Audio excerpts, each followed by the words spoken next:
pembangunan hunian sementara, nanti titik-titik pengungsian terpadu seperti ini sudah bisa terbangun di beberapa titik daerah Aceh Tamiang, Aceh Utara, Aceh Timur, Benar Meriah, dan Aceh Tengah. Di titik pengungsian terpadu seperti ini tentu saja ada layanan kesehatan, ada Kemkes di situ, ada layanan psikososial, ada dapur umum oleh Kementerian Sosial dan seluruh entitas relawan yang kita harapkan nanti bisa menjadi tempat sementara bagi saudara-saudara kita sebelum nantinya hunian sementara itu kita targetkan semua hunian sementara itu bisa selesai sebelum tengah Februari atau sebelum awal Ramadan. Terus kita dukung kebutuhan makanan dan non-permakanannya, sehingga benar-benar saudara-saudara kita yang saat ini masih berada pada titik-titik pengungsian maupun yang sudah kembali ke rumah atau sementara tinggal di rumah kerabat saudara, ini masih terus kita dukung kebutuhan makanan dan sandangnya. Masih ada sisa buffer stock kita di Halim sekitar 100 ton. Ini terus datang animo masyarakat sangat tinggi. Tentu saja ini terima kasih kita ucapkan untuk segenap elemen masyarakat yang sudah bahu-membahu untuk memberikan donasi baik itu barang maupun logistik yang dibutuhkan oleh saudara-saudara kita di Aceh. Distribusi logistik setiap hari dari Halim sekitar 100 ton penambahan sehingga total hari ini 1.326 ton secara total masuk dari awal, tersalur 1.266 ton, masih ada sisa buffer stock kita di Halim sekitar 100 ton. Ini terus datang animo masyarakat sangat tinggi. Tentu saja ini terima kasih kita ucapkan untuk segenap elemen masyarakat yang sudah bahu-membahu untuk memberikan donasi baik itu barang maupun logistik yang dibutuhkan oleh saudara-saudara kita di Aceh.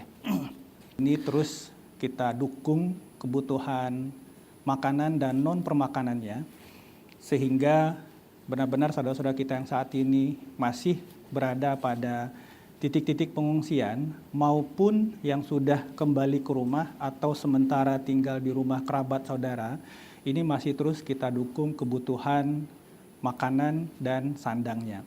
Pelayanan kesehatan, ini data dari Kementerian Kesehatan, saat ini seluruh rumah sakit pemerintah untuk Aceh itu sudah beroperasi. Meskipun satu untuk Aceh Tamiang, itu daerah rawat inap di lantai 1 itu masih terus dibersihkan dan kebutuhan-kebutuhan alat perangkat yang sempat rusak saat banjir saat ini sedang diganti. Menteri Kesehatan atensi sangat besar dan sudah mengirimkan nakes tambahan sehingga kita harapkan layanan kesehatan tidak hanya di Aceh karena Sumatera Utara dan Sumatera Barat ini pada umumnya sudah pulih. Untuk hunian sementara ini yang menjadi atensi utama pemerintah, langkah-langkah yang dilakukan di lapangan ini sudah mulai menapak pada titik awal recovery, mulai dari identifikasi lahan, penetapan status lahan, penetapan jumlah warga calon penerima dan seterusnya.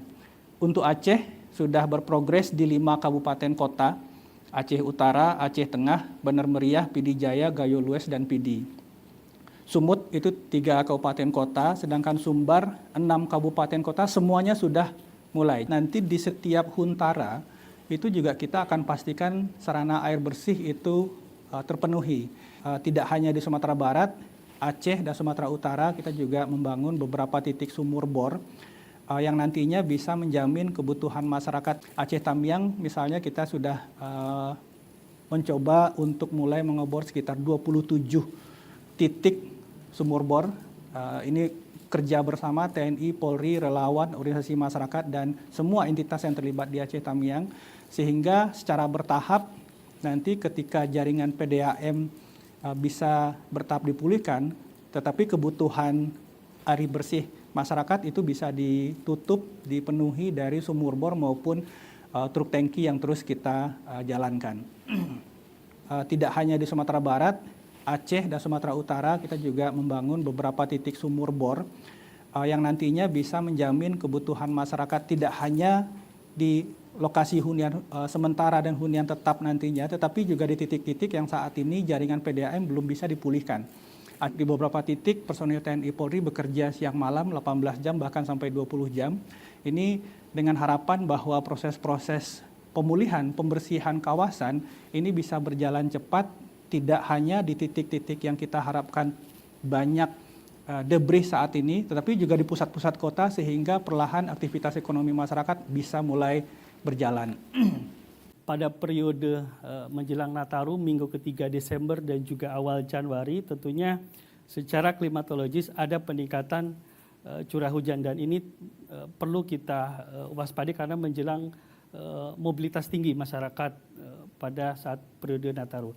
Kemudian kami juga akan mengupdate terkait siklon tropis maupun bibit-bibit siklon tropis yang saat ini sedang aktif di wilayah Indonesia.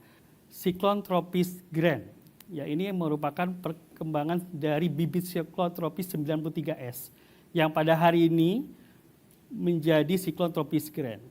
Nah, namun ini tidak perlu kita risaukan, artinya tetap tenang. Jadi siklon tropis Grand ini arah pergerakannya menjauhi wilayah Indonesia.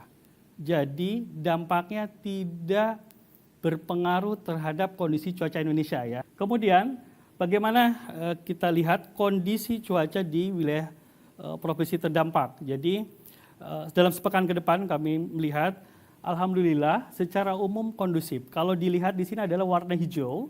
Hijau itu berarti prediksi harian hujannya termasuk hujan ringan. Artinya kurang dari 20 mm per hari. Namun perhatikan ada wilayah-wilayah tertentu di Kabupaten Aceh yang pada kategori kuning yaitu sedang, tapi secara umum kondusif untuk sepekan ke depan untuk di wilayah Aceh. Kemudian kita lihat di wilayah Sumatera Utara juga hampir sama polanya, jadi relatif kondusif dan hanya di wilayah tertentu dan tanggal-tanggal tertentu yang perlu diwaspadai, hujan hingga sedang hingga lebat. Kemudian dan juga di wilayah Sumatera Barat. Secara umum 3 provinsi terdampak alhamdulillah sepekan ke depan kondusif, dan juga ditambah dengan operasi modifikasi cuaca dengan BNPB, BMKG terus untuk memantau dinamika karena cuaca sangat-sangat dinamis. Kita lihat dalam skala jam-jaman apabila terjadi perubahan signifikan maka operasi modifikasi diaktifkan untuk menurunkan intensitas sehingga proses recovery rehabilitasi di lapangan dapat dengan mudah tidak terkendala oleh cuaca.